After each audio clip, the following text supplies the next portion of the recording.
So I'm Kat, my pronouns are gender neutral if you want to tweet about it or anything.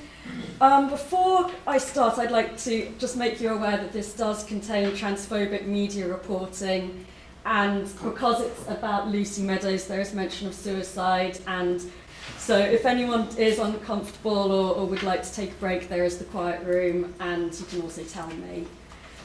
Okay? So that done, as Lynn's mentioned, I'm a Corpus linguist rather than a sociologist.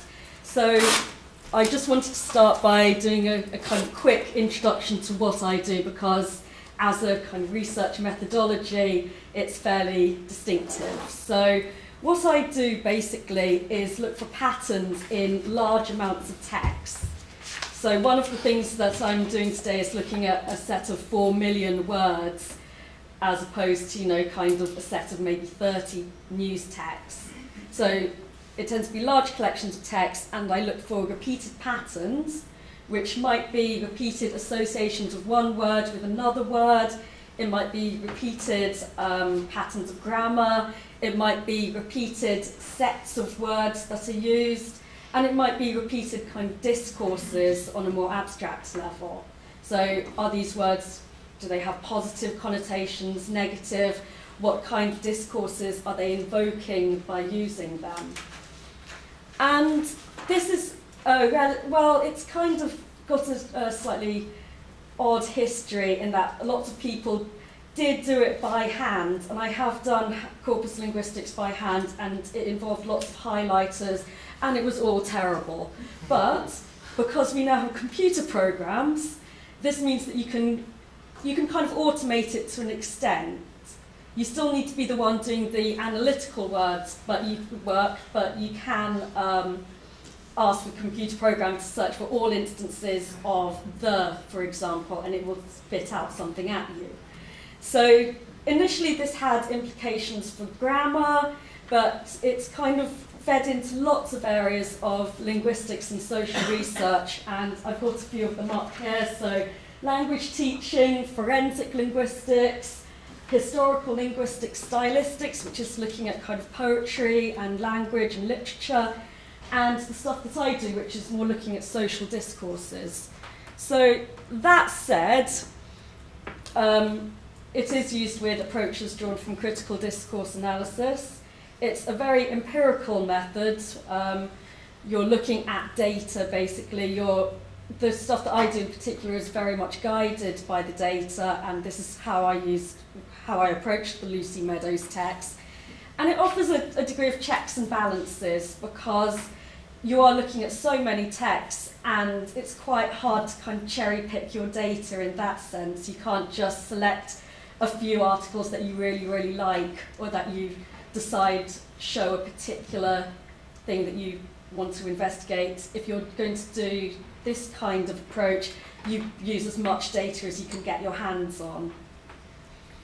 So it has several advantages in that it reduces researcher bias. You can look at the incremental effect of discourse. I use 122 texts, so you can really see how these kind of things build up. You can see how a particularly negative portrayal in one article, it might disappear if it's just in that one article, but if it's used repeatedly, then it acquires a kind of momentum. And then it's, I think you can work out what resistance and changing discourses are like, but it offers a degree of triangulation. You can use it with other methods and use it to support, say, a critical discourse analysis. You can use it to support more kind of sociological analyses and so on. So this is kind of a new area of research for me. As Lynn said, I've just finished my PhD, and I kind of handed all that in, and this is kind of a pilot project for something that I want to do more of. So it's a case study of Lucy Meadows, who was a primary school teacher who transitioned. The announcement that was made in the school newsletter was picked up by the tabloid press in December 2012. There was what I'd characterise as an extremely problematic reporting of that. And you get the aforementioned Richard Littlejohn article. And she was later found dead at her home on the 19th of March 2013.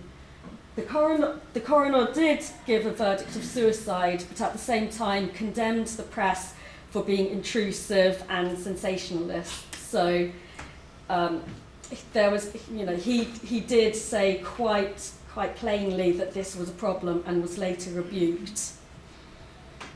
So the texts that I actually used were collected it was a year's worth of data collected from Nexus. There were 166 texts in this set of data. So as far as corpora go, this is quite a little one, and I did end up reading every single one of these texts in the process of formatting it. I also used what we call a set of general news texts as a reference corpus that I'll discuss in a bit. So these were about 7,000 news articles and 1,000 articles each from the following periods between, there's one set in December, 2 in March, 2 in April, 1 in May and 1 in August, because these amounted to kind of peak activity in the Lucy Meadows collection. And this was about 4 million words, which again isn't huge by corpus linguistic standards, but might be to people who look at it in a more kind of critical discourse analysis and sociological way. So there was a distinct narrative emerged of when these texts appeared. So there's an initial burst of reporting about Lucy Meadows' transition in December, and then there's one article in early March, about the 12th of March. There was another set in March about her death, but this seemed to kind of trigger a set of other narratives. So you get the media response, which again started quite soon after her death. It happened almost immediately that people picked up on that. But then this discussion about the media response, the kind of effect of this response, this wider discussion about press ethics and responsible reporting kind of rumbled on until June. There were a few articles about things that were done to remember Lucy Meadows, so things like there was an exhibition of art and marches that were held in the town. And then Lucy Meadows gets talked about in the context of other trans people. There's an initial set of articles about other teachers who transitioned that happens in about kind of April to June. And then when Chelsea Manning's transition was reported, Lucy Meadows is invoked again as another high-profile trans woman who received negative press attention. The inquest reports happened in a really kind of intense burst of activity over the course of about a week in May. But then the response to that, the rebuke that the coroner received of kind of drawing connections between the press response and implicating it in her death, was obviously reported quite heavily, saying, you shouldn't have made that connection. And that was reported in August. So you do get this kind of very clear sense of narration of different things happening in different time periods here. So as I mentioned, this was a very, very data-driven approach. I didn't really know what I was going to find. I did look at these texts, having read Transmedia Watch's 2 submissions to the Leveson inquiry, which amounted to about 120 pages or so of evidence. So I was kind of aware of the issues, but I didn't want to kind of go to the data expecting to find things. So I used what we call keywords.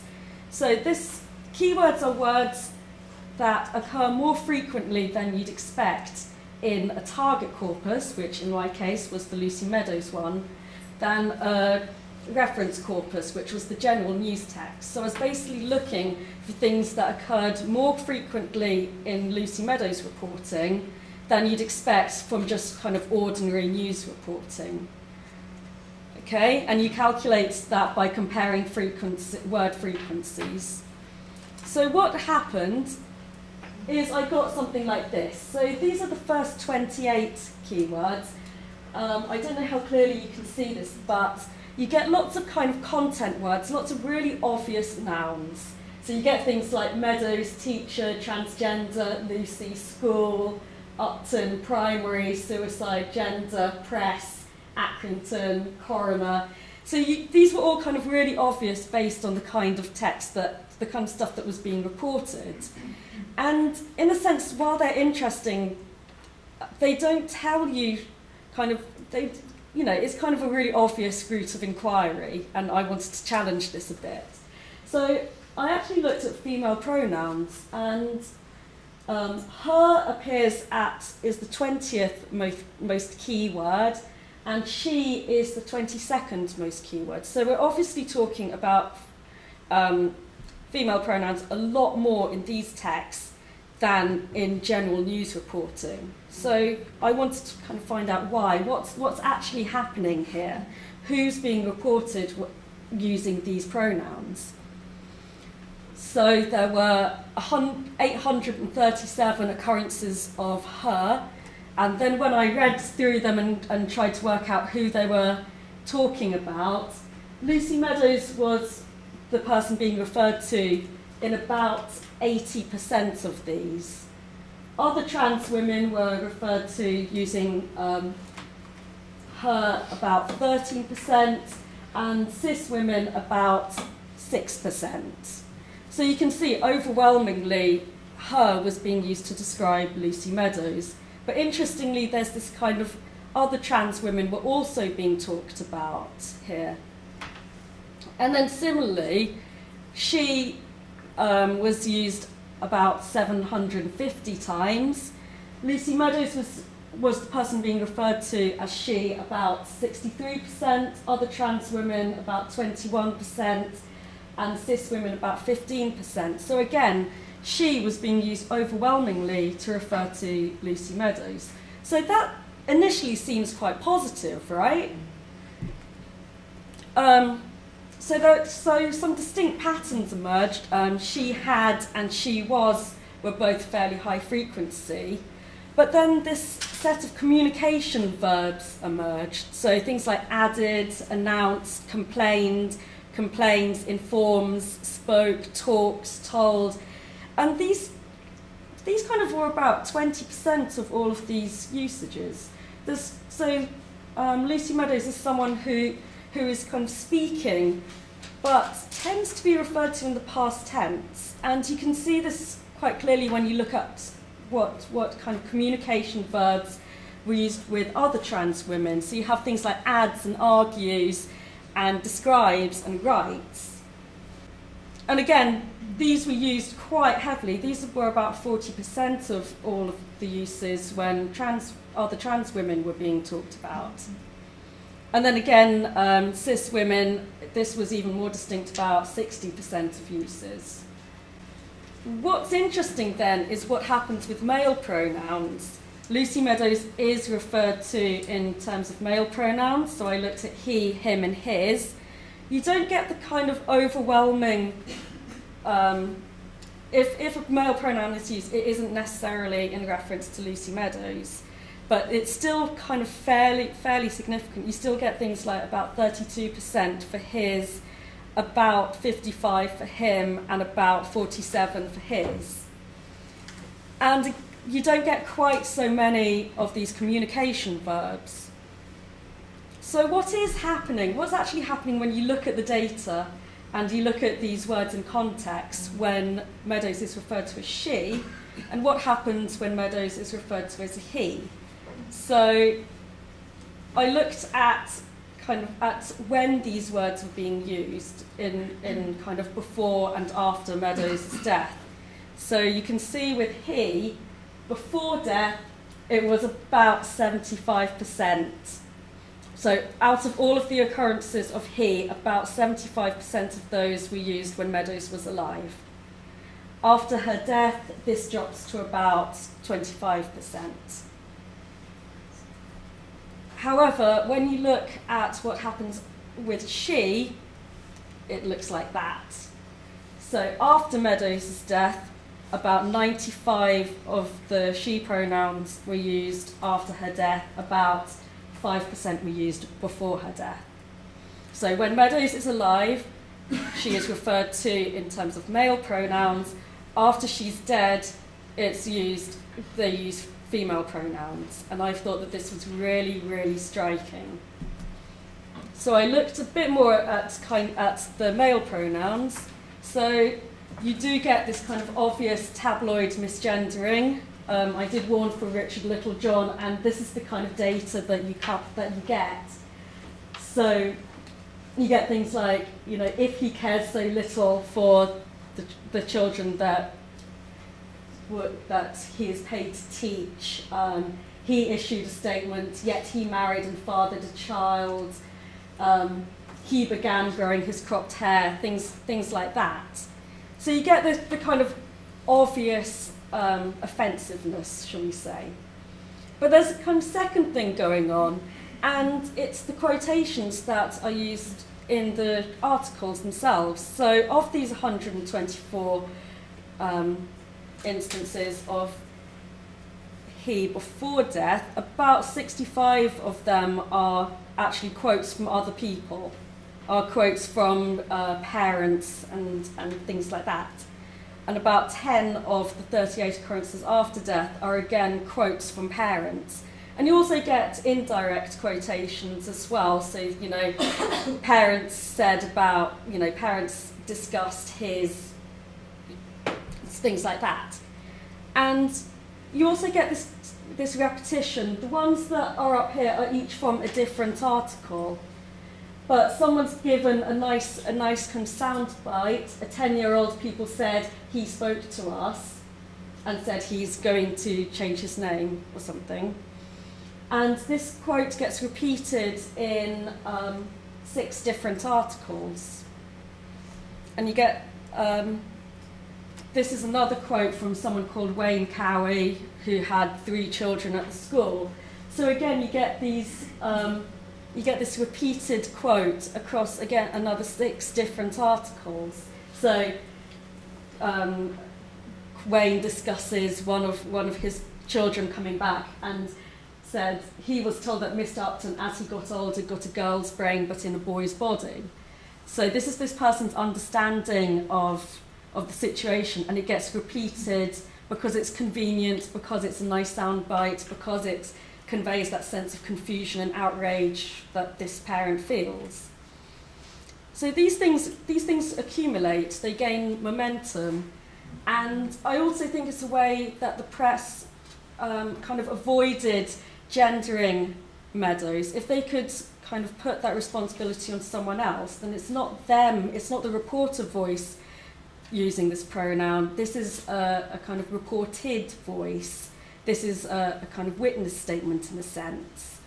And it's kind of problematic. It's misgendering through the choice of quotes that is used. So just as kind of initial conclusions, because like I say, this is a pilot study, this is kind of new data for me, and as Ruth will tell you, yesterday I was still kind of poking this data. So there are different pronoun choices at different stages in the reporting of her death, and these can be very significant. So the dominant pronoun choice changes in response. After her death, people suddenly seem to go, oh, this might have been a problem. And so you get kind of lots of quite careful statements, and I think that she was and she had reflect this. A lot of the time they're kind of quoting directly from statements from the coroner or from her suicide note. So again, there's this repetition, and if you get a pronoun in something that's repeated a lot, this becomes very, very prevalent in the data and is disseminated widely. he tends to be used in direct quotes, which is relatively hard to challenge because things like, say, All About Trans and Transmedia Watch might target the reporters and how they choose to discuss a trans person. But if that reporter can kind of use misgendering through their choice of which quotes that they use in the article, then this is kind of a more kind of subtle way of misgendering and kind of undermining someone's gender through in a more kind of subtle way. Even though they might use the kind of correct pronoun, they're still sneaking in these quotes, and that's kind of a different. I think that's a different reporting choice. We're talking about something slightly different here.